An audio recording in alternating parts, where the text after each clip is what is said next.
Shalom Bapak Ibu yang dikasihi Tuhan, selamat pagi. Mari kita renungkan firman Tuhan bersama-sama yang saya beri judul Belajar dari Hal yang Terkecil. Banyak hal yang berawal dari hal yang kecil.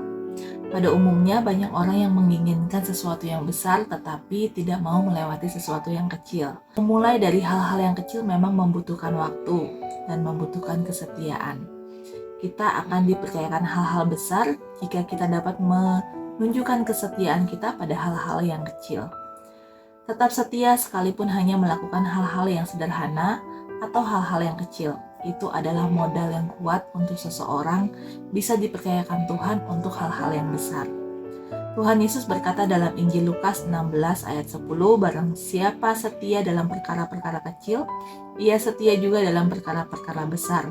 Dan barang siapa tidak benar dalam perkara-perkara yang kecil, ia tidak benar juga dalam perkara-perkara besar. Seseorang yang setia mampu melakukan tugas-tugas yang kecil. Itu merupakan bukti terbaik dari kemampuannya untuk menjalankan tugas-tugasnya yang lebih besar lagi. Daud dipilih Tuhan menjadi raja bangsa Israel bukan karena penampilan Daud, melainkan karena hati Daud. Tuhan berkata kepada Nabi Samuel untuk tidak melihat dari penampilan luar, karena Tuhan melihat hati. Tuhan melihat Daud sebab Daud didapati begitu setia, menjaga domba-domba yang digembalainya meskipun tidak banyak, hanya 2-3 domba. Daud mempertaruhkan nyawanya untuk melawan singa dan beruang demi kambing domba yang ia gembalakan. Jika hanya untuk 2-3 ekor saja Daud mengembalakan dengan setia, maka sudah pasti ia akan setia memimpin bangsa Israel yang lebih banyak dan memimpin bangsa Israel dengan baik. Hal inilah yang menyebabkan Tuhan memilih Daud untuk menjadi raja atas bangsa Israel. Yusuf dipromosikan Tuhan menjadi pemimpin di Mesir sebab ia telah setia melayani dengan baik dimanapun Tuhan tempatkan.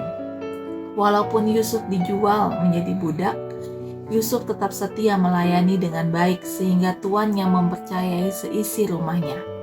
Bahkan meskipun Yusuf dipenjara tanpa pernah Yusuf berbuat salah, tetapi Yusuf tetap setia melayani dengan baik sehingga dipercayakan untuk mengatur seisi penjara. Jika Yusuf hanya meratapi dan mengutuki nasib buruknya yang dialami, maka ia tidak akan pernah dipromosikan oleh Tuhan. Hal apapun yang Tuhan percayakan kepada kita melalui hal yang terkecil, belajarlah untuk setia. Mungkin pekerjaan kecil itu tidak berarti di mata manusia, tetapi lain di mata Tuhan. Tuhan menghargai perkara yang kecil yang kita lakukan, dan Dia akan memberikan kita perkara yang besar. Jangan berusaha mempromosikan diri sendiri, karena promosi yang sejati itu datangnya dari Tuhan.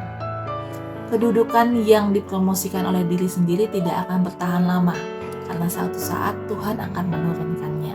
Kita perlu belajar dari perkara yang kecil, sampai pada waktunya Tuhan akan mempercayakan kita dengan perkara yang besar.